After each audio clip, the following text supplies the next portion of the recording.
느헤미야 13장 1절부터 14절까지 교독하겠습니다. 그날에 그들이 모세의 책에서 낭독하여 백성에게 들려주었는데 그 안에서 발견된 바 기록하기를 암몬 족속과 모압 족속은 영원토록 하나님의 회중 안으로 들어오지 못하리니 이는 그들이 왕과 물을 가지고 이스라엘 자손을 맞이하지 아니하고 오히려 그들을 치려고 발람을 고용하여 그가 그들을 저주하게 하였기 때문이라.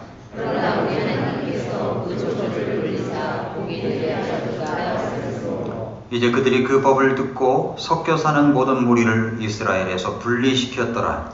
이 일이 전에 우리 하나님의 집을 방언을 공독하는 제사장 엘리야십이 우리와 연합하였으므로 그를 위해 큰 방 하나를 예비하였는데 그 방은 예전에 그들이 음식 건물과 유향과 기구들과 또 레이 사람들과 노래하는 자들과 문지기들에게 주도록 명령한 곡식과 새 포도즙과 기름의 11조와 또 제사장들의 헌물을 두던 곳이더라.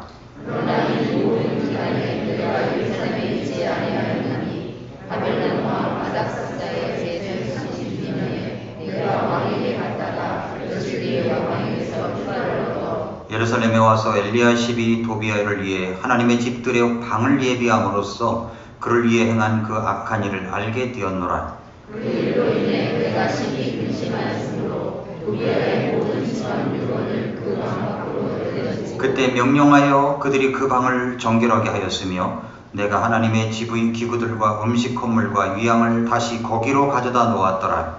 내가 또 그들이 레위 사람들의 몫을 그들에게 주지 아니하였음을 알게 되었으니 이는 일을 하던 레위 사람들과 노래하는 자들이 각각 자기 밭으로 도망하였기 때문이더라. 그때 내가 지리자들과 다투며 이르기를 어찌하여 하나님의 집을 내버려 두었느냐 하고 곧 그들을 함께 모아 다시 그들의 처소에 세웠더니 그때 온 유다가 곡식과 새 포도즙과 기름의 11조를 가져다가 그에게 주므로 내가 제사장 셀레미야와 서기관 사독과 레위 사람들 중에서 부다야를 보고의 제무관으로 삼고 또 마따니아의 손자여 사쿨의 아들인 하난을 그들 다음 가는 자로 삼았으니 그들은 신실한 자로 인정받았더라. 그들의 직무는 자기 형제들에게 나누어 주는 일이었더라.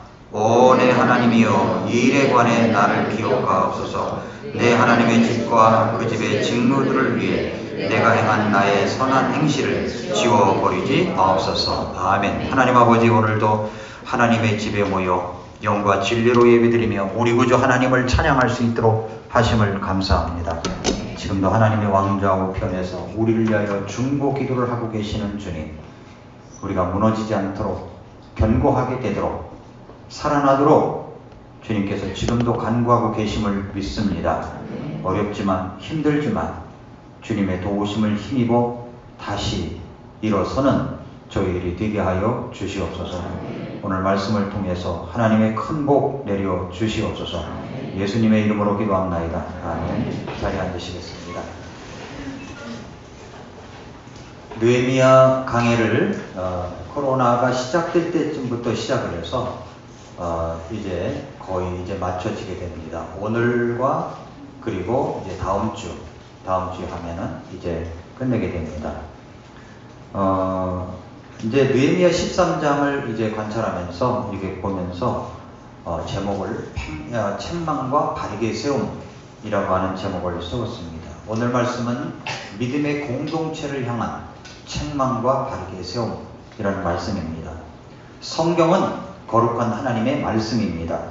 성경은 성령님의 역사로 기록된 것이기 때문에 말씀의 해석도 성령님의 영감이 주어져야만 또 하나님께서 감동을 주실 때 우리가 쉽게 깨달아질 수가 있고 적용할 수가 있습니다. 그래서 베드로후서 1장 19절부터 21절에 보면 또한 우리에게는 또 확실한 대언의 말씀이 있으니 날이 새어 샛별이 너희 마음속에 떠오를 때까지 너희가 어두운 곳에서 비치는 빛을 대하듯 이 말씀의 주의를 기울이는 것이 잘하는 것이니라. 먼저 이것을 알라. 성경 기록의 대언은 결코 어떤 사적인 해석에서 나지 아니하였나니 대언은 옛적에 사람의 뜻으로 말미암아 나오지 아니하였고 오직 하나님의 거룩한 사람들은 성령님께서 자기들을 움직이시는 대로 말하였느니라. 이렇게 말씀했습니다. 자, 우리는 말씀 그대로 이 확실한 대언의 말씀, 성경 말씀을 갖고 있습니다. 날이 새어 샛별이 너희 마음속에 떠오를 때까지 너희가 어두운 곳에서 비치는 빛을 대하듯, 이 말씀에 우리가 주의를 기울이는 것이 잘하는 것이라고 이야기를 하고 있습니다. 성경은 결코 어떤 사적인 해석에서 나온 것이 아닙니다. 바로 성경은 옛적에 사람의 뜻으로 나온 것이 아닙니다. 오직 하나님의 거룩한 사람들이 성령님께서 자기들을 움직이시는 대로 말한 내용입니다. 저는 오늘 느헤미야 전체 강의를 마무리하면서 느헤미야 13장을 관찰 연구하다 보니까 느헤미야가 책망한 대부분의 내용을 보면서 디모데후서 3장 16절과 17절 말씀을 생각했습니다. 모든 성경 기록은 하나님의 영감으로 주신 것으로 교리와 책망과 바로잡음과 의로 교육하기에 유익하니 이것은 하나님의 사람이 완전하게 되어 모든 선한 일에 철저히 갖추어지게 하려 하니라. 우리가 책을 읽는 사람들을 보면은 이 독서 애호가들을 보면 자기가 좋아하는 작가들이 있죠. 작가들이 있습니다. 그 선호하는 작가가 있는데 그 작가가 책이 나오면 내용은 보지도 않고 그 책을 구입하는 경우가 많습니다. 내가 좋아하는 작가라면 어떤 책을 썼든 구입을 합니다. 그런데 여러분, 성경은 누가 썼습니까? 하나님께서 기록해 주신 것입니다. 사람을 통해서 기록해 주신 거예요. 그러니까 이 책을 읽고 공부하고 듣고 연구하면 하나님이 우리에게 놀라운 것들을 안겨주시는데, 그 놀라운 것들이 뭐냐면 4가지 기능을 통해서 우리에게 알려주신다는 겁니다. 디모데후서 3장 16절 말씀처럼 4가지 기능이, 첫째, 교리를 가르쳐 줍니다. 교리라고 하는 것은 건물의 뼈대와 같습니다. 뼈대가 없는 건물은 있을 수가 없죠. 그리고 이제 책망을 합니다. 책망도 받을 수가 있어요. 그러니까 교회에 와서 말씀을 들을 때 목사님은 나한테 왜 그러시는 거야? 이렇게 하시면 여러분이 말씀을 제대로 들은 겁니다. 그죠? 예. 목사님은 누가 목사님한테 일렀지? 우리 목장의 목자 아니야? 이렇게 들으면 여러분이 말씀을 잘 들으시는 거예요. 왜냐하면 성경은 책망도 있기 때문에 그렇습니다. 그뿐만 아니라 바로잡아 주세요. 바로잡아 주세요. 그리고 의로 교육을 다시 시켜줍니다. 그 성경을 읽으면, 말씀을 들으면, 연구하면 우리들에게 이렇게 4가지 기능을 성령님의 감동으로 일어나게 됩니다. 오늘 읽은 느헤미야 13장 말씀을 전에는 잘 몰랐었어요. 그냥 넘어갔죠, 이런가 보다 하고. 이 13장 말씀을 일주일 내내 제가 노트에 따로 기록을 하면서 관찰을 하다 보니까, 야, 이건 진짜 디모데후서 3장 16절이 여기 있구나, 이거를 깨닫게 되었습니다. 책망을 하시고 바로잡아 주시더라고요. 책망과 바로잡음이 13장에 기록되어 있습니다. 그래서 이 책은 책망과 바로잡음을 가르쳐주는 장입니다. 느헤미야 13장이. 느헤미야는 주전 443년부터 432년까지 12년간 이스라엘의 총독으로 지냈던 사람이죠. 그러면서 그는 고국의 아픔과 무너짐을 회복하기 위하여 예루살렘 성벽을 재건하는 대단히 중요한 역사적 사명을 갖고 하나님을 의지하여 훌륭하게 52일 만에 완수를 했습니다. 그리고 그렇지만 주위에서 수많은 핍박과 조롱과 공격과 모함을 당하면서도 이 성벽 재건을 완성했습니다. 하나님의 말씀으로, 또 그들을 느헤미야 8장에 보면은 다시 부흥시킴으로 하나님 앞에 다시 리부트할 수 있도록 했습니다. 다시 이 위대한 역사가 끝난 후에 이스라엘 백성들은 역사상 유례없는 부흥과 도덕적인 회복과 정치적인 안정을 누리게 됩니다. 잘 들어보십시오.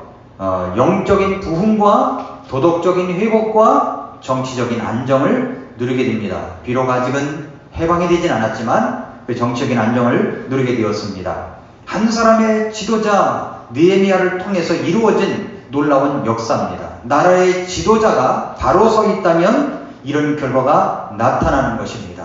저는 우리나라에도 바로 이러한 역사가 일어나기를 기도합니다. 영적인 부흥과 도덕적인 회복과 정치적인 안정이 있어야 됩니다.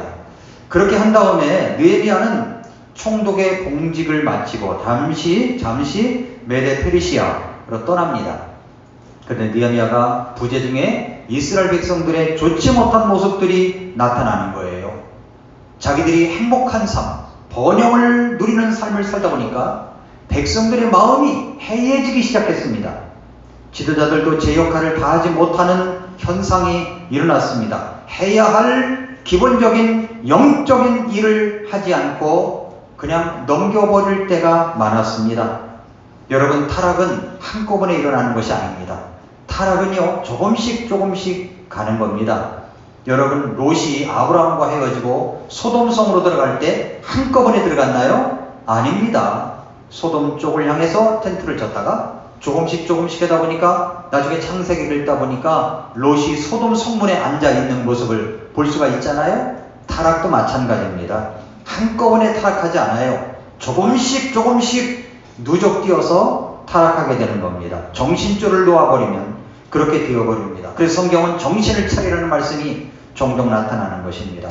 그들은 이제 하나님께로부터 멀어지기 시작하니까 세상적인 것에 관심을 갖고 살아가기 시작했습니다. 하나님의 성전은 별로 중요한 장소가 되지 않았습니다. 형식적인 것만 남겨두었습니다. 오늘날로 이야기한다면 교회가 그런 취급을 받은 거예요. 교회의 중요한 의미가 사라집니다. 예배의 중요성도 사라집니다. 철두철미하게 주일 예배를 드려야 한다는 생각은 희미해지기 시작한 것입니다. 껍질만 남은 종교적인 그런 행사에 불과한 사람들, 그들이 성전과 성벽을 재건하고 말씀의 부흥이 일어나며 번영이 시작되었는데, 그렇게 한 지 한 10년쯤 되다 보니까 이스라엘 백성들은 또다시 위기를 만나게 되었습니다. 보통 사람들은 위기가 위기로 안 보입니다. 그러나 살아있는 지도자, 영적으로 깨어있는 사람은 위기가 진짜 위기로 보인다는 겁니다. 이러한 모습들이 예루살렘의 팽배에 있었습니다. 여러분, 이 느헤미야가 이 사실을 알았다면 얼마나 가슴이 아프겠어요? 얼마나 가슴이 맺히겠습니까? 지금까지 어떻게 해서 이 조국을 세워놨습니까? 그가 12년 동안 있으면서 예루살렘 성벽을 재건하고 다시 정치적인 안정과 영적인 부흥과 도덕적인 회복을 위해서 이 느헤미야가 얼마나 노력을 했겠습니까? 그런데 한순간에 그들이 세월이 좀 길다 보니까 10년쯤 가다 보니까 마음이 다시 해이해지기 시작한 것입니다. 그래서 이 느헤미야가 이스라엘 백성들을 책망하면서 바르게 세우는 사역을 다시 시작합니다. 느헤미야 13장은 바로 그렇게 백성들을 책망하며 바르게 세우는 말씀이 가득한 장입니다. 그들을 책망합니다. 어떤 모습 때문에 그렇게 책망합니까? 어떤 잘못을 저질렀기 때문입니까? 먼저 신앙 공동체가 부패했습니다. 하나님을 향한 책임을 망각했습니다. 또 하나는 개인이 부패했어요. 각자 개인들에게 부여된 영적 책임을 망각했습니다. 그리고 세 번째로는 가정이 부패했어요. 가정을 신앙적으로 관리하지 못했습니다. 여러분, 역사를 통해서 하나님이 쓰시는 세 가지 도구가 있다면 교회요, 가정이요, 개인입니다. 하나님은 교회를 통해서 이 땅의 복음을 전함으로 하나님의 왕국을 확장시키십니다. 교회를 통해서 복을 주십니다. 교회를 통해서 역사하십니다. 하나님은 하나님을 믿고 구원받은 가정들을 통해서 하나님의 뜻을 보여주시고 하나님의 일을 진행하십니다. 하나님은 예수 그리스도를 믿고 구원받은 한 사람 한 사람을 통해서 그들을 쓰십니다. 그런데 이 세 부류가 책임을 망각할 때, 교회를 향한 책임과 가정을 위한 책임과 개인의 영적인 책임이 사라지기 시작할 때, 이 사회는, 이 역사는 언제나 종교적으로, 도덕적으로, 정치적으로 어두움을 경험하게 된다는 사실을 역사가 증명하고 있습니다. 그런 모습이 지금 느헤미야에게 지금 보여진 거예요. 오늘 본문은 그렇게 세 부류로 나누어서 생각해 볼 수가 있습니다. 1절부터 14절까지는 신앙의 공동체가 어떻게 부패했는가를 보여주고 있고, 15절부터 22절까지는 신앙을 갖고 있는 개인이 어떻게 영적인 책임을 망각하고 부패하고 있는가를 보여주고, 23절부터 마지막 절까지는 가정이 어떻게 부패했는가, 이것을 보여주고 있습니다. 오늘은 먼저 첫 번째 것만 믿음의 공동체인 이 하나님의 믿음의 집단, 그 교회가 어떻게 부패했느냐, 이 사실을 먼저 살펴보겠습니다. 13장 1절부터 3절까지는 13장 전체 내용의 결론을 이야기한 겁니다. 이스라엘 백성들이 느헤미야의 책망을 받으면서 하나님의 말씀을 듣고 그들이 돌이켰다는 내용입니다. 그날에 그들이 모세의 책에서 낭독하여 백성에게 들려주었는데 말씀이 들려주니까 변화가 일어나는 거예요. 그 안에서 발견된 바 기록하기를 암몬 족속과 모압 족속은 영원토록 하나님의 회중 안으로 들어오지 못하리니 이는 그들이 빵과 물을 가지고 이스라엘 자손을 맞이하지 아니하고 오히려 그들을 치려고 발람을 고용하여 그가 그들을 저주하게 하였기 때문이라. 그러나 우리 하나님께서 그 저주를 돌리사 복이 되게 하셨도다 하였으므로 이제 그들이 그 법을 듣고 하나님의 말씀을 듣고 섞여 사는 모든 무리들, 잘못된 사람들을 이스라엘에서 분리시켰다. 분리되는 이런 이야기가 나옵니다. 근데 4절은 이렇게 시작하죠. 이 일이 있기 전에, 이런 일이 있기 전에 어떤 일이 일어났습니까? 그것이 이제 4절부터 14절까지 내용인 것입니다. 첫 번째로 이스라엘 백성들의 믿음의 공동체가 부패한 내용을 4절부터 14절까지 말씀하시고 있습니다. 이스라엘 백성들이 어떻게 부패했습니까? 이것은 또한 우리 교회를 향한 말씀이에요. 교회는 구원받은 사람들의 모임이 교회죠. 여기에 모인 한 사람 한 사람이 모여서 교회 공동체를 이룬 것입니다. 그런데 그 교회, 그 믿음의 공동체가 어떻게 잘못 뛰어가는 겁니까? 어떻게 타락되어가는 겁니까? 오늘 본문 말씀이 그것을 우리에게 보여주시고 있습니다. 첫째로 교회가 세상을 따라가는 거예요. 교회가 세상을 따라갑니다. 13절에 이 일이 있기 전에 우리 하나님의 집의 방을 감독하는 제사장 엘리야십이 도비야와 연합하였으므로 라고 얘기를 합니다. 하나님의 집을 감독하는 이 제사장이 누구와 연합했어요? 도비야입니다. 도비야. 많이 들었던 이름이죠? 도비야. 좋은 기억이 있으십니까? 나쁜 기억이 있으세요? 안 좋은 기억이 있죠. 도비야, 야비한 사람, 세상과 야합한 사람, 민족이 그렇게 회개하고 말씀 가운데 부흥을 일으며 10년을 지내는 동안 이 사람은 전혀 변한 게 없는 사람입니다. 아직도 세상 속에서 살아가는 사람이에요. 느헤미야 속에 나오는 도비야는 세상에 물들어버린 대표적인 사람을 이야기합니다. 공동체 속에 있으면서도 세상과 짝하고 살아가는 약삭받은 사람입니다. 도비야와 산발락, 하나님의 성벽 복원을 위한 역사를 방해했던 대표적인 인물, 죽이겠다는 의협을 하면서도 방해했던 인물입니다. 변한 게 없었습니다. 하나님께서 역사하시는 역사를 보면 자기가 얼마나 잘못했는지 깨달아야 하는데 10년이 지나가도 그렇게 오랜 신앙생활을 해도 변한 게 없는 사람이에요. 근데 문제는 이것입니다. 하나님의 집의 방을 감독하는 제사장 엘리야십이 도비야와 연합을 해서 하나님의 집, 성전에 있는 어떤 방을 제공했다는 거예요. 그 방이 어떤 방입니까? 13장 5절을 보면 그를 위해 큰 방 하나를 예비하였는데 그 방은 예전에 그들이 음식 건물과 유향과 기구들과 또 레위 사람들과 노래하는 자들과 문지기들에게 주도록 명령한 곡식과 새 포도죽과 기름의 11조와 또 제사장들의 헌물을 두던 곳이더라. 이 방이 굉장히 중요한 방이라는 것을 알 수가 있죠. 그 방은 하나님의 성전을 위해서 필요한 가장 중요한 것들을 놓아두는 방이었습니다. 11조와 여러가지 예배를 위한 헌물들과 필요한 기구들을 보관하는 방을 빼서 세상과 야합하고 있는 이 도비야를 위한 방으로 제공했다는 사실입니다. 아니 어떻게 이럴 수가 있습니까? 지금까지 하나님의 일을 방해하고 죽이겠다는 의협과 공갈과 조롱과 핍박을 일삼던 사람을 위해서 어떻게 하나님께 예배드리는 소중한 것들을 보관하는 그 방을 빼서 이런 사람에게 줄 수가 있단 말입니까? 정말로 어처구니 없는 일이 벌어진 것입니다. 이런 일이 일어날 때 느헤미야가 예루살렘에 없었다고 얘기를 합니다. 6, 7절에 나와 있지 않습니까? 바벨론에 갔다가 휴가를 얻어서 온 것입니다. 그런데 이것은 7절에 보니까 예루살렘에 와서 엘리야십이 도비야를 위해 하나님의 집들의 방을 예비함으로써 그를 위해 행한 어떤 일이에요? 악한 일을 알게 되었다.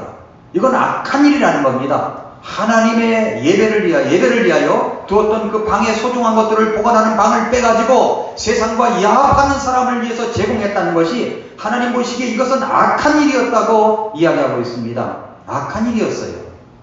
하나님의 집을 세상과 결속시킨 일이었습니다. 여러분, 좋은 지도자를 만난다는 것은 느헤미야서를 보면 알 수가 있어요. 지도자 하나를 잘못 만나면 공동체가 붕괴되는 겁니다. 이런 어처구니 없는 일을 만납니다. 그런데 여러분, 지금 한국교회가 겪는 위기가 바로 이러한 사례라는 것을 알고 계십니까? 교회가 세상을 걱정하고 지도해 줘야 되는데 세상이 교회 걱정을 하고 있다고 이야기를 합니다. 그래서 악한 무리들이 그 빈틈을 비집고 들어와서 교회를 깎아내립니다. 교회를 폄하합니다. 교회를 공격합니다. 교회의 지도자들을 망신주는 일을 합니다.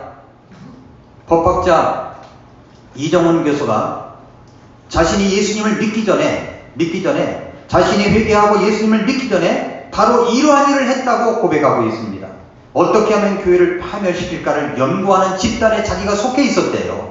어떻게 하면 차별금지법 안에 들어있는 이 동성애법을 통과시킬 것인가, 그것을 연구하는 집단에서 연구했던 사람이라고 이야기를 합니다.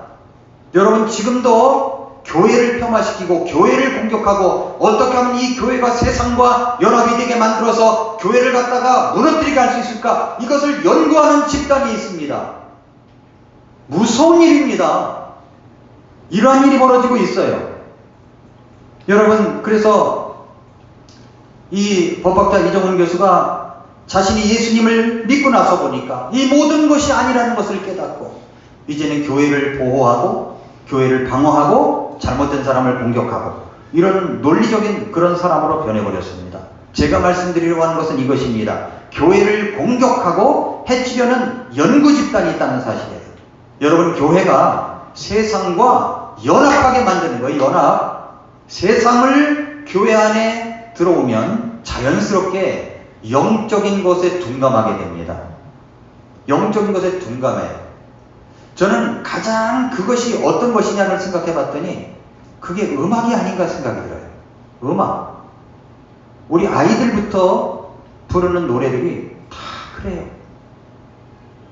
CCM이라는 것은 말이죠, 컨템포러리 크리스찬 음악, 대중음악의 대중음악, 크리스찬 대중음악, 대중이 좋아하는 음악이에요. 대중들이 좋아하는 음악은 어떤 겁니까? 비트가 강하고 억박자고 그리고 세음이 강하고 이런 모든 것들이 섞여 있는 그것을 갖다가 부르도록 하는 겁니다. 이것도 괜찮아 하고. 옛날에 가요 가운데 그런 거 있죠. 비바람이 치던 바다 잔잔해져 오면. 그 노래 아세요? 네, 제가 무진장 불렀었습니다.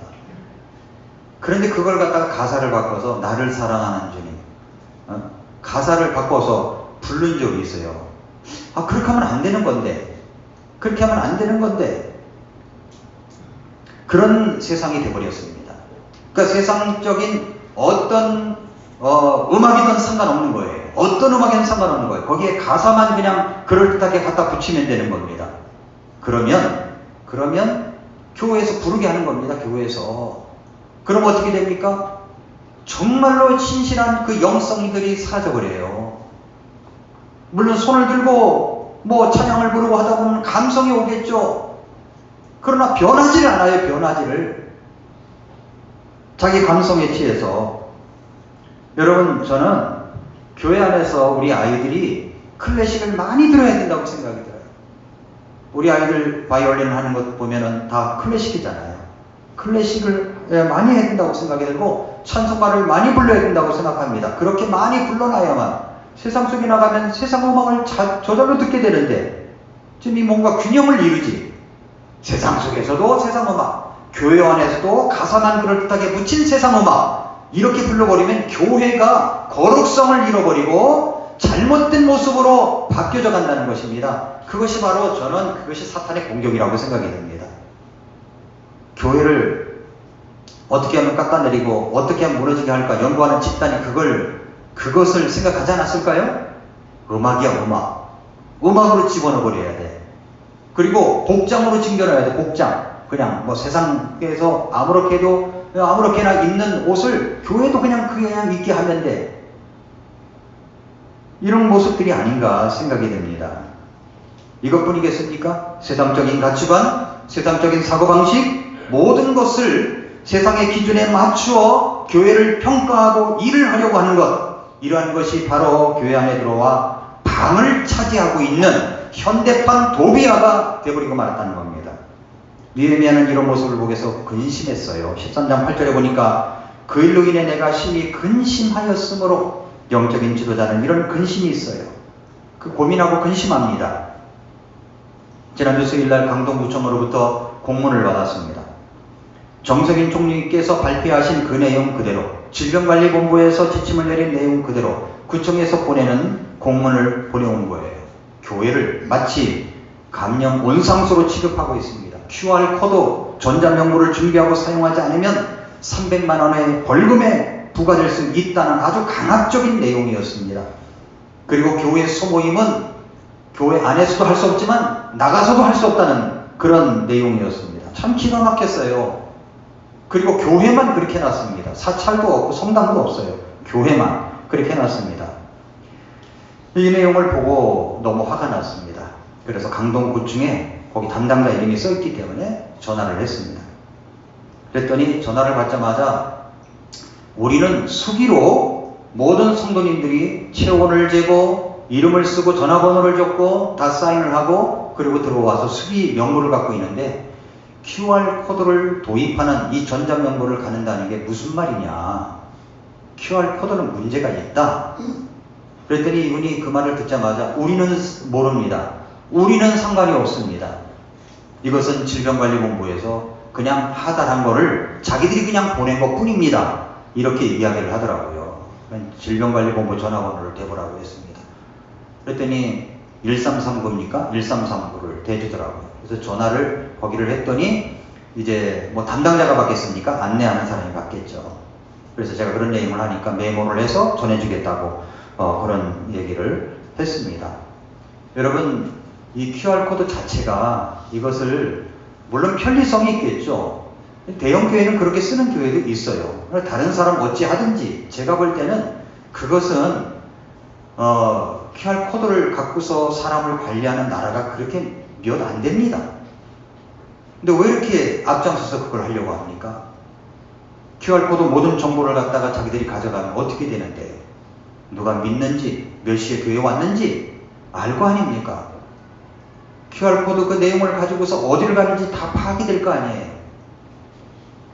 여러분, 이런 것들이 자기 일을 할 때는 편리할지 모르지만 이것이 우리의 어떤 인권을 침해할 수 있고 어떤 잘못된 결과로 나타날 수가 있기 때문에 저는 QR코드라고 하는 것은 저는 받아들여서는 안 된다라고 생각을 합니다. 나중에는 어떻게 될지 모르지만 저는 지금 생각이 그래요. 근데 앞으로의 이 세계가 어떻게 돌아가냐면 이 나라가, 이 세계가 질병을 통제한다는, 질병 관리를 한다는 그런 대안으로 사람들에게 QR코드를 뛰어넘어서 사람들 속에 생체 칩을 집어넣을 수 있다는 겁니다. 미국에서는 그 생체 칩을 연구하는 사람들이 있대요. 이미 다 해놨답니다. 내년에 FDA 승인을 받으려고 준비하고 있다는 겁니다. 생체 칩을 집어넣으면 이 생체 칩이 있어야 우리가 마스크를 쓰면은 마스크를 써야만 대중교통 이용할 수가 있죠. 마스크를 쓰지 않으면 대중교통 이용할 수가 없습니다. 그랬듯이 생체 칩을 집어넣지 아니하면 은행 거래도 안 되고 어디 공공장소도 갈 수가 없고 이렇게 만들어져 간다는 겁니다. 여러분, 이런 이야기가 이게 베리칩이라고 하는 그 이야기가 먼저 나왔었는데 이런 이야기가 제가 신학교 다닐 때부터 나왔었어요. 이런 이야기가. 앞으로 666이라는 숫자가 이렇게 해서 전개될 것이다. 제가 신학교 다닐 때 지금부터 40년 전, 네, 그때부터 나온 이야기예요. 근데 지금 현실화되어 가고 있잖아요. 그러니까 그만큼 이 세계는 예수님 오실 때가 가까웠다는 겁니다. 666 코드가 발부돼가지고 사람들 속에 생체칩으로도 집어넣었다. 그렇게 해서 통제를 하는 세계 유일 정부, 단 하나의 정부가 나와서 최고의 통치자가 나왔다. 그때는 이미 7년 대환란 속에 들어가 있는 겁니다. 이걸 우리가 알고 있어요. 정신을 차려야 됩니다, 우리가. 그래서 여러분, 이 세상은 이 교회를 공격하기 위해서, 무너뜨리기 위해서 수단과 방법을 가리지 않습니다. 가을에 제2의 팬데믹이 온다고 이야기를 합니다. 그러면 또 어떤 지시를 할지 몰라요. 또 어떻게 이야기할지 모릅니다. 여러분, 우리가 생각해 보십시오. 이렇게 툭툭 건드려 보는 것이 아닌가 이렇게 생각이 들어요. 툭 던져보고 뭐 가만히 있으면 더 공격하고 하는 것이 아닌가 이렇게 생각이 들 정도로 굉장히 교회를 향해서 집중적인 모습이 있습니다. 우리나라뿐만이 아니에요. 미국도 그렇답니다. 미국에 있는 모든 시스템들이 그런 것으로다가 짜여져 있는 것이 너무 많다는 겁니다. 거기에는 이제 대통령이 통치를 한다 하지만 주지사가 어느 사람이냐에 따라서 달라지기 때문에 이 주별로 그런 것들이 다르다고 이야기를 합니다. 세상이 교회 안에 들어오면 교회의 기능이 마비됩니다. 교리적인 내용에 관심이 없어요. 그래서 하나님의 말씀을 들을 때 교리적인 내용을 하면 아유 목사님 너무 딱딱해요. 안 들어버려요. 교리적인 내용을 내도. 또한 책망도 받기 싫어합니다. 목사님 왜 나만 가지고 그래요? 도망가 버려요. 오히려 반발합니다. 바르게 세워주려고 해도 거부합니다. 결국 위로 교육되는 가르침은 망쳐집니다. 그렇게 되면 갖추어진 사람이 될 수가 없기 때문에 갖추어지지 못한 사람들만 교회 안에 가득가득하게 되어서 교회가 망가지고 타락하고 잘못되어져 갈 수가 있게 되는 것입니다. 예수님께서 요한복음 17장 16절부터 17절에서 내가 세상에 속하지 아니한 것 같이 그들도 세상에 속하지 아니하나이다. 아버지의 진리로 그들을 거룩히 구별하옵소서. 아버지의 말씀은 진리니이다 라고 했어요. 우리는 그리스도께 속한 사람이기 때문에 세상에 속한 사람들이 아닙니다. 우리의 포지션은 어디입니까? 그리스도 아닙니다. 세상에 있지 않습니다. 예수님은 우리가 세상에 속하지 않았다는 것을 강조하셨습니다. 그러면서 그 다음에 또 이렇게 요한복음 17장 18절에 말씀하셨어요. 아버지께서 나를 세상에 보내신 것 같이 나도 그들을 세상에 보내었고, 세상에 속하지 않았다고 했는데 우리를 세상에 보낸다고 말씀하셔요. 그러니까 우리가 세상에서 완전히 벗어나 살라는 말이 아닙니다. 우리는 세상 속으로 보내어진 사람들입니다. 그런데 또 19절에 이렇게 또 말씀하셨어요. 또 내가 그들을 위하여 내 자신을 거룩히 구별하오니 이것은 그들도 진리를 통해 거룩히 구별되게 하려 함이니이다. 세상 속에 보내졌는데 세상 속에 파묻혀 사는 게 아니라 진리를 통해 거룩히 구별된 사람으로 살아가도록 말씀하시고 있는 것입니다.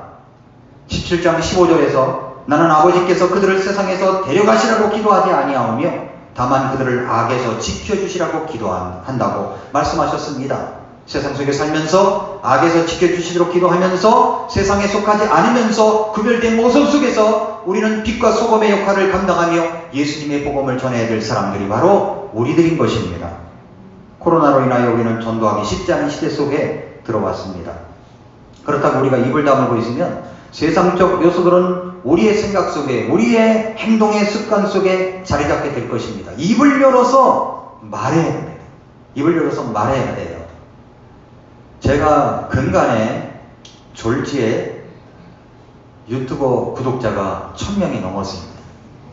물론 제 꿈 목표에 금년도 1000명 목표가 기록되어 있습니다. 제가 보여드릴 수 있어요. 제 모니터 화면에도 다 그렇게 써놨어요. 아무튼 기도응답은 된 거죠, 그죠? 기도응답은 됐습니다. 이제 아마 이번 주는 5,000명쯤 되지 않을까 이렇게 예상이 됩니다. 그런데 기뻐해야 되는데 굉장히 두려운 거예요. 네, 두렵고 떨림이 있습니다. 어쨌든 난 지금까지 한 600명까지 이거 했던 것 같아요. 근데 그분들은 다 정말로 누가 들으면 지루한 말씀 아닙니까? 누가 경건하게 이 말씀 붙들고 있어요. 그러나 그래도 신실한 사람들이 한 600여 명이 이 말씀을 듣겠다고 구독을 하고, 구독은 했지만 듣지 않는 사람도 태반이지만 그랬습니다. 근데 갑자기 이게 이제 솟구쳤습니다. 의도했던 것은 전혀 아닙니다. 근데 그렇게 됐어요. 근데 제가 기쁜 것은 뭐냐면 제 미라클 모닝 채널에 들어오면 거기에 542번 구룡 상담한 채널이 있습니다. 그 채널에 조회수가 1600회가 넘었어요. 저는 그것 때문에 정말 기뻐요. 다른 것보다도 그것부터 확인합니다. 얼마나 됐을까? 그랬더니 지난 주간에 어떤 분이 교회에 전화를 해서 우리 교회 구령상담 책자가 필요하다고, 이것을 살 수 있느냐고. 또 얼마나 필요하냐 했더니 한 50부 필요하다. 그래서 이렇게 해보니까 원가가 한 800원쯤 되는 것 같아요. 그런데 참 그렇게 전도하겠다고 하는 분이 고맙더라고요. 근데 우리 교회는 개역 성경이 아니라 킹제임스 성경을 씁니다 라고 해도 상관이 없다는 거예요. 전도하면 된다고. 그래서 이제 제가 우리 전도사님을 통해서 전해주라고 했습니다. 좀 감동이 돼서 이번에는 그냥 보내드립니다. 그렇지만 다음부터는 1,000원입니다. 이렇게 이야기를 하라고 했습니다. 근데 그분이 참 고맙더라고요. 근데 그분이 다른 것보다도 542번 구령상담한 그것을 듣고 그렇게 하신 거죠. 참 저는 그것이 감사했습니다. 복음 전하기 힘든 시대 속에 우리가 살고 있어요. 어떻게 해야 됩니까? 어떻게든지 전해야 되는 거예요. 그럼 여러분이 누구에게 복음 전도할 때 힘들면 이 책자 보고 542번 미라클 모닝 들어봐봐. 그리고 링크해서 보내주면 되잖아요. 들어보라고. 꼭 한 30분 걸려요. 상담하는데 이게 30분이 인생을 바꿔줄 수가 있으니까 들어보라고. 그렇게 해서 간접적으로 여러분들이 전도할 수도 있는 겁니다. 지금 코로나 시대니까 대면이 안 되니까 그렇게 할 수 있잖아요. 그래서 우리가 어떻게 하면 전도를 할 수 있을까를 생각하고 계속 방법을 찾아내야 되는 것입니다. 저는 요즘에 이제 제 사역의 리부트를 하면서 많은 것들을 적고 있어요. 이 가을에 목회자 칭교회를 할 때는 어떻게 되냐, 이 포스트 코로나 이후의 포스트 코로나 목회에 대해서 그 주제를 가지고 해야 되겠다라는 생각을 갖고 있습니다. 이 주제를 제가 편성을 하고 소주제도 이제 편성을 해서 전국 칭교회장이랑 같이 의논해서 결정을 하겠습니다만은, 그래요. 여러분, 우리는 이때에 세상이 우리 안에 들어오는 게 아니라 우리가 세상 속에서 영향을 미쳐야 되는 것입니다. 우리 한 분 한 분이 한 분 한 분이 모여서 교회가 된 겁니다. 내가 세상을 위한 방을 내 마음속에 만들어 놓고 자꾸만 세상을 내 마음속에 집어넣고 있으면 내가 세상 사람이 되어버리는 거예요. 그리스도인인지 아닌지 구분이 안 가는 거예요. 저분이 예수님을 믿는지 안 믿는지 모르는 거예요. 여러분, 그렇게 돼서는 안 된다는 거죠. 느헤미야 13장 8절부터 보세요. 그 일로 인해 내가 심히 근심하였으므로, 그 다음에 느헤미야가 어떻게 합니까? 도비아의 모든 집안 물건을 그 방 밖으로 내던지고, 여기 내던지고에 표시를 해주세요. 내던지고 인정사정 볼 것 없습니다. 그냥 내던지고, 그리고 그때 명령하여 그들이 그 방을 정결하게 하였으니, 여기 정결하게 했다는 말을 표시하세요. 내가 하나님의 집의 기구들과 음식 건물과 유향을 다시 거기로 가져다 놓았더라. 다시 거기로 가져다 놓았더라 표시하십시오. 도비아와 모든 집안 물건을 방 밖으로 내던졌습니다. 그게 어떤 거예요? 세상적인 거죠. 세상적인 겁니다. 그리고 그 방을 청소하게 한 다음에 여기 청소력이 나오는 거예요. 진짜 영적인 청소력이. 그 다음에 하나님의 집의 기구들과 음식, 건물, 예배에 필요한 것들을 원래 그 자리로 가져다 놓았습니다. 비움과 체험이죠. 비워야 돼요. 잘못된 세상적인 요소를 비워줘야 됩니다. 그 다음에 하나님의 영적인 요소들을 내 마음에 채워야 되는 거죠. 여기 영적인 깨끗한 생활을 위한 비움과 체험이 있는 것입니다. 세상적 요소들을 비우십시오. 내던지십시오. 그리고 예배적 요소들을 매일 가져다 놓으셔야 돼요. 여러분, 하루 생활 가운데 정말 경건성을 개발하기 위한 요소를 얼마나 내 안에 집어넣고 있는가를 생각해 보십시오. 세상적인 것은요, 가만히 있어도 들어와요. 그러나 매일매일 내가 거룩한 요소들을 개발하기 위한 이 거룩한 영성이 있는 요소들을 내 안에 얼마나 집어넣고 있는가를 생각해 보십시오. 그래서 여기 교회를 향한 이 잘못된 모습들, 교회가 세상을 따라가면 안 된다, 이 책망을 내주시고, 그리고 비움과 체험을 다시 세워주는 모습을 여기서 볼 수가 있습니다. 그리고 또 한 가지 있어요. 그건 뭐냐면, 책망한 게 또 한 가지가 있어요. 믿음의 공동체를 향하여 책망한 게 뭐냐면, 예배를 진행하는 하나님의 일꾼들을 돕지 않았다는 겁니다.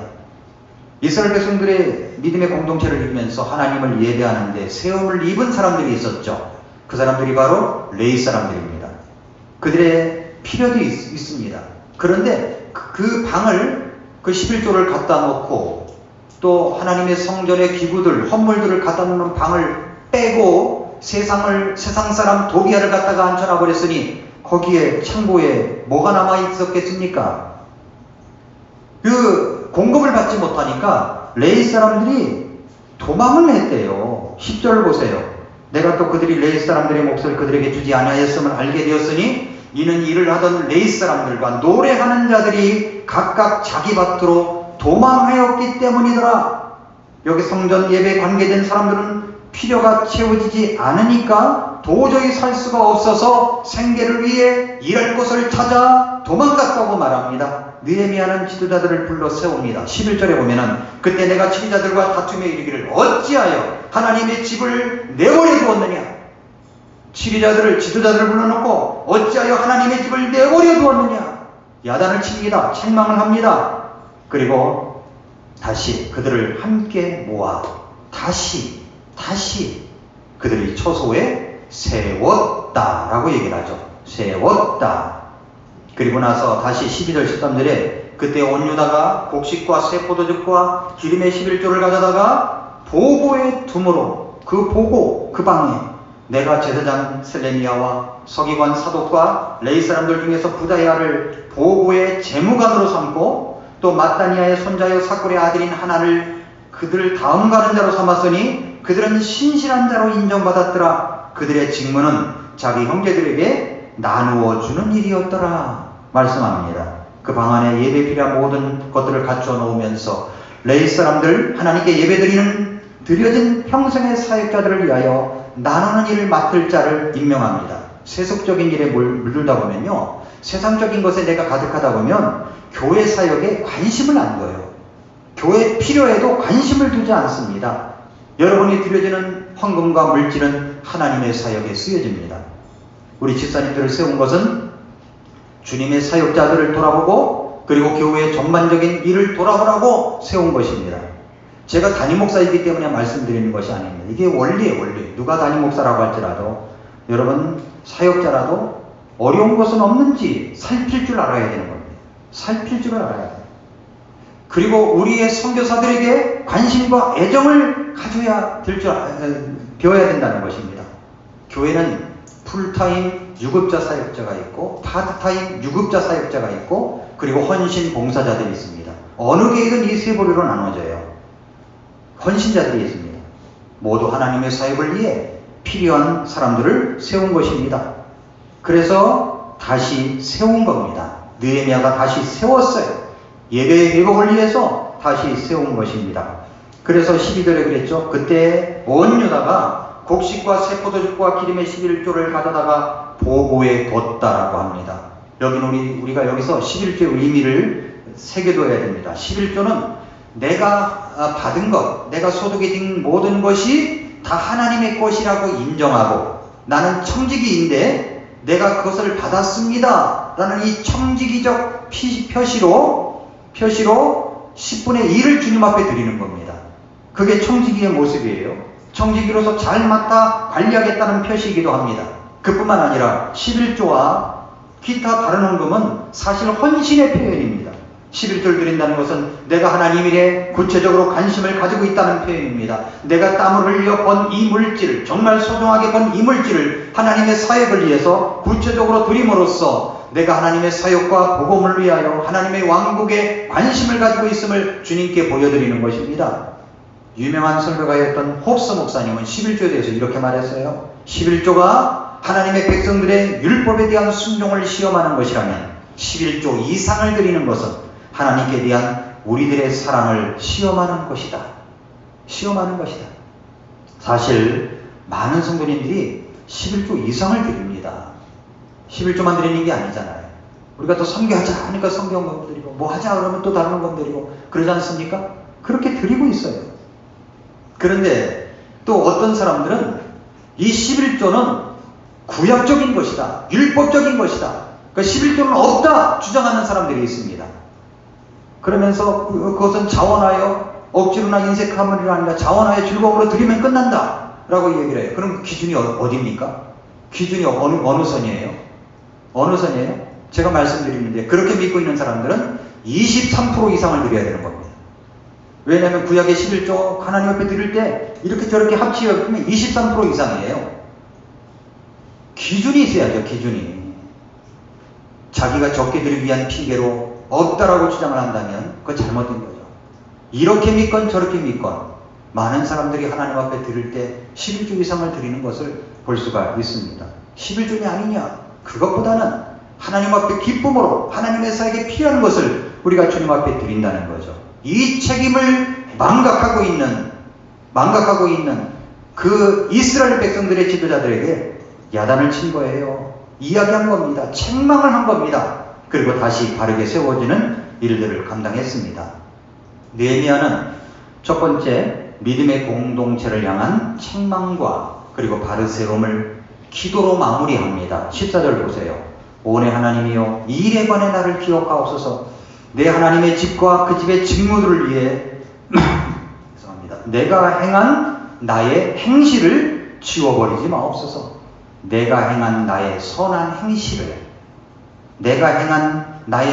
행실. 그러니까 자기가 하고 있는 일이 선한 행실이라는 확신을 가지고 주님 앞에 기도하고 있는 느헤미야를 볼 수 있지 않습니까? 우리도 마찬가지입니다. 하나님의 집을 세우고 하나님의 세력을 세워가며 그리고 정말 이 교회가 세상 속에 물들지 아니하고 내 자신이 세상을 위한 방을 준비하고 있는 것이 아니라 모두 다 비워버리고 하나님의 영적인 것을 채워가는 이 일을 하는 것이 바로 하나님의 보시기에 선한 행실이라는 이 확신을 가지고 나아갈 때 하나님께서 우리를 다시 세우시는 리부트한 놀라운 모습으로 세워가게 될 것입니다. 사랑하는 성도 여러분, 이 말씀은 사실 우리 교회를 향한 책망일 수 있어요. 우리 각자 개인을 향한 책망일 수 있습니다. 주님은 책망으로 끝나는 게 아닙니다. 바로잡음과 말씀을 통해서 바로잡아 주십니다. 혹시 여러분 마음 안에 세상을 위한 방이 따로 있는 것 아닙니까? 내 마음 그리스도의 집이라고 하는 책에 보면은 거기에 다락방이 나와요. 다락방은 숨겨둔 거, 짱 박는데 다 거기다가 집어넣는 거예요. 근데 다락방을 열어보면 별의별 오만 잡동사니가 다 있는 거, 자기만 알고 있는 거, 남이 봐서는 안 되는 거. 우리 마음도 한번 살펴보세요. 남이 봐서는 안 되는 어떤 것을 여러분 마음의 방 어느 구석에 혹시 짱 박고 있는 거 아닙니까? 하나님 그걸 아세요. 그걸 찾아내십니다. 네 죄가 정녕 너를 찾아낼 줄 알라 말씀하십니다. 하나님이 찾아내기 전에 내가 스스로 꺼내가지고 내던져버리고 영적인 것으로 채워가면 하나님이 우리를 축복하십니다. 정말로 여러가지 혼란스러운 이 시대에 경건한 모습을 갖추고 살아가는 우리 교회 모든 성도님들이 되시기를 바랍니다. 기도하겠습니다. 이 시간 조용히 머리 숙여서 우리 자신을 살펴보겠습니다. 사랑하는 성도 여러분, 혹시 내 마음에 세상을 위한 방을 마련하고 있는 것은 아닙니까? 하나님은 아십니다. 하나님이 찾아내기 전에 내 자신 스스로 꺼내서 내던져 버리십시오. 십자가 앞으로 나오십시오. 예수님께서 우리의 주님의 보혈로 다시금 내 죄를 용서해 주시고 오라고 하십니다.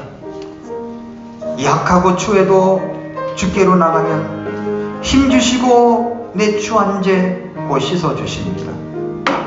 예수님이 오라고 하시는 것은 온전한 믿음과 사랑함과 평안함을 다 주기 위함입니다. 살 길이 여기에 있습니다. 하나님, 내 마음에 세상을 위한 방이 있었습니다. 용서해 주십시오. 그리고 말씀으로 거룩한 곳으로 채워가게 도와주십시오. 우리 한번 같이 기도할까요? 같이 기도하겠습니다.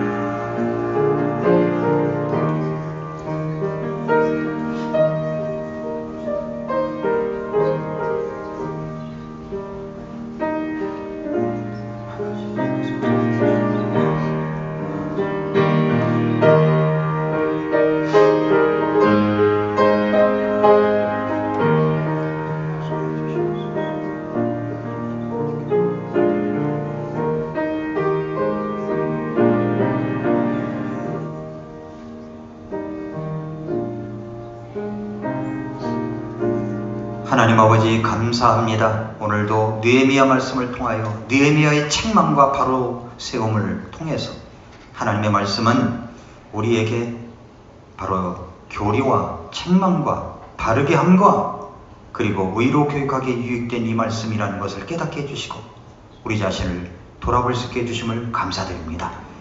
이것은 우리가 정말 철저하게 갖추어진 사람으로 만들기 위한 하나님의 목적이 있음을 기억합니다. 우리가 우리 마음속에 혹시 세상을 위한 방을 따로 마련해 놓고 있는 것은 아닌지 그걸 비워버리고 던져버리고 주님의 말씀으로 거룩함으로 주님께서 함께 하시는 것으로 채워가는 저희들이 되게 하여 주시옵소서. 예수님의 이름으로 기도합나이다. 아멘. 다 같이 일어나셔서 225장 찬송하겠습니다.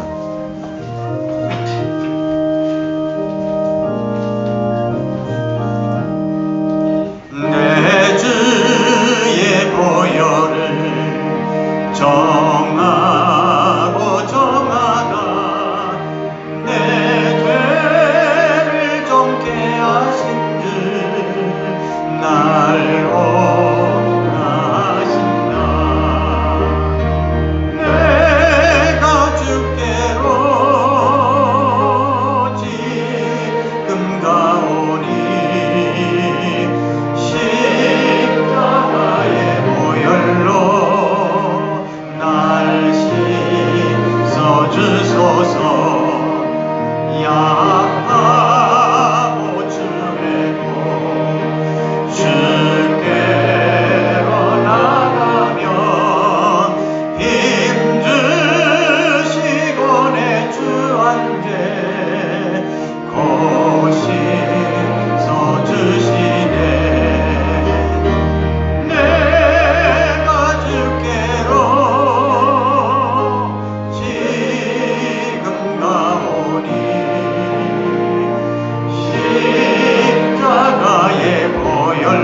전에 같으면 돌아다니면서 포옹도 하고 인사도 했는데 요즘은 뭐 그냥 모르는 척하고 있는 것 같아서 조금 안타까운 면이 있습니다. 우리 옆에 분 앞뒤로 눈 인사 한번 하겠습니다. 우리 승리합시다 라는 마음으로. 예, 감사합니다. 네, 감사합니다. 이 시간 제가 기도하고 예배를 마치겠습니다. 기도하겠습니다. 하나님 아버지 감사합니다. 오늘도 하나님의 집에 모여서 영과 진리로 예배드리도록 도와주시고 책망과 바로 세움을 입을 수 있도록 역사하심을 감사드립니다. 성경의 놀라운 기능 4가지 교리, 책망, 바로잡음, 의로 교육. 그래서 마침내 우리로 하여금 철저히 갖추어진 사람들로 만들기 위한 하나님의 뜻이 있음을 새기면서 하나님 믿음의 공동체를 향한 말씀을 주신 것 감사합니다. 우리 안에 세상을 위한 방이 혹시 있지 않는가를 늘 살펴보게 하시고 말씀으로 늘 영적인 요소를 가득가득 채워가는 저희들이 되게 하여 주시옵소서. 그리하여 때를 얻든지 얻지 못하든지 상관없이 우리가 방법을 생각해내고 예수님의 복음을 전하는 길을 찾을 수 있도록 도와주시옵소서. 아버지 하나님, 이제 앞으로 코로나19 시대가 계속되고 또 전염병 시대가 계속된다고 할지라도 이 안에서 어떻게 하면 우리가 참 생활할 수 있는지, 어떻게 하면 일을 할 수 있는지를 찾아 발견하는 모든 성도님들이 될 수 있게 도와주시옵소서. 그리고 교회도 비대면 시대 속에 오히려 언택트지만 온택트로 연결하여 교회가 복음을 전하는 사명을 잘 감당해 가도록 역사하여 주시옵소서. 오늘 귀한 예배를 감사합니다. 또 질병 가운데 계시면서 피치 못할 사정으로 나오지 못한 성도들 어느 곳에 있든지 지켜주시고 보호해 주시고 살 길을 열어 주시옵소서. 해외에 있는 성도들 있습니다. 코로나19로 인하여 똑같이 어려움을 겪고 있고, 아니 한국보다 더 큰 어려움을 겪고 있는 곳도 많습니다. 어느 곳에 있든지 지켜주시고 보호해 주시고 하나님 아버지 축복하여 주시옵소서. 우리나라를 불쌍히 여겨주셔서 코로나19가 잘 진정될 수 있도록 나라의 의정자들이, 관리들이 지금까지 열심히 수고하고 노력을 했지만 더 지혜를 짜서 국민들을 보호할 길을 찾아나가도록 도와주시옵소서. 오늘 귀한 예배를 주심을 우리 주님께 감사드리며 우리 구주 예수님의 이름으로 기도합나이다. 아멘.